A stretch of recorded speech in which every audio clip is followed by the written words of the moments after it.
Hello, my name is Santiago Nieto, and today I'm going to present you my teaching observation report. This observation report is focused on my practicum experience at Victoria Mansur in Monteria, Córdoba. This observation report is focused on 8th grade students, and all the information gathered is mainly from direct observation classroom and also a brief conversation with the cooperating teacher after the session. Well, beginning with the students, the class I observed was 8-5. This class has approximately 25 to 30 students, and their range age is about 12 to 16. So it shows a very wide variation through their ages, and most of them live in near neighborhoods like Canta Claro, Mandala, etc. Because of institutional rules, I didn't have the opportunity to talk to them directly, so I couldn't have a lot of information about their family context or some other information about them, but this was the most I could achieve. Their ages, their social interactions in the classroom, and their behaviors during the session.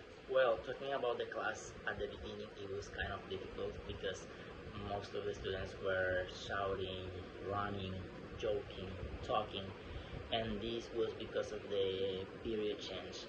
When one teacher goes out and the other comes in, it is a mess, as I understood.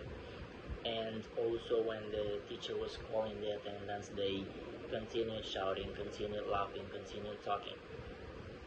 Some of them were even outside the classroom, so it shows a little bit of insubordination. And talking about academic responsibility, there was a previous task, a previous homework, and just 5 of 25 students did it. So it also shows a lack of responsibility and maybe a lack of motivation in terms of homework. One important point, and the most particular one, is if I am asked, is that this school works with structured learning guides. This is the main material, the main element, the main agent during the lessons, and this guide contains grammatical and vocabulary topics, the explanation, also the explanation. It contains practice exercise, homework tasks, and even a self-evaluation at the end. During the lesson, the teacher uses this guide to introduce the topic, and the student continues the process with the guide. They use 4 guides in the first term, 8 guides in the second term, as is the longest term of the year, and 4 guides at the third term. Well, my cooperating teacher for this practicum experience was the teacher Noel. Excellent teacher, excellent person, excellent partner. I couldn't gain a lot of information because of the rush from a class to the other, and it was also late. But although the beginning was kind of difficult because of the lack of attention, the lack of discipline, he could regain students' attention and continue the class normally. His role as a teacher is most like a guide because he encourages participation, clarifies instructions, and the guide itself is the main agent. So he is most like a guide, not like a main character, but he does a great work.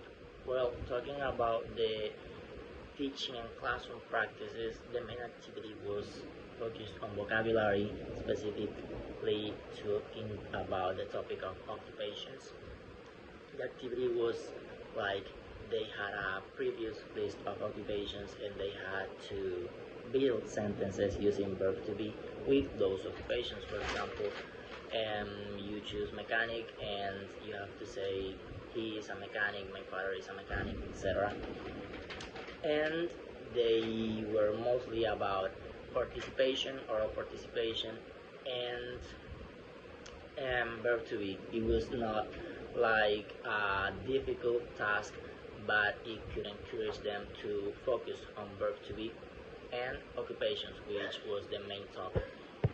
Well, based on this observation, I could identify that first, classroom management strategies are particularly necessary because of their lack of discipline, specifically during the beginning of the classes. Also, looking at the number of students that didn't do the homework, it could be necessary to reinforce the importance of doing it. And third, it could be necessary to apply active participation activities, for example, speaking or something that includes them so they will not have the opportunity to be doing something else. So this observation was very important for me as I could identify behaviors, I could identify patterns and some other stuff that can help me to do my teaching practicum and do it better. So thank you for watching this video, thank you for the opportunity, and we will see you around. Thank you.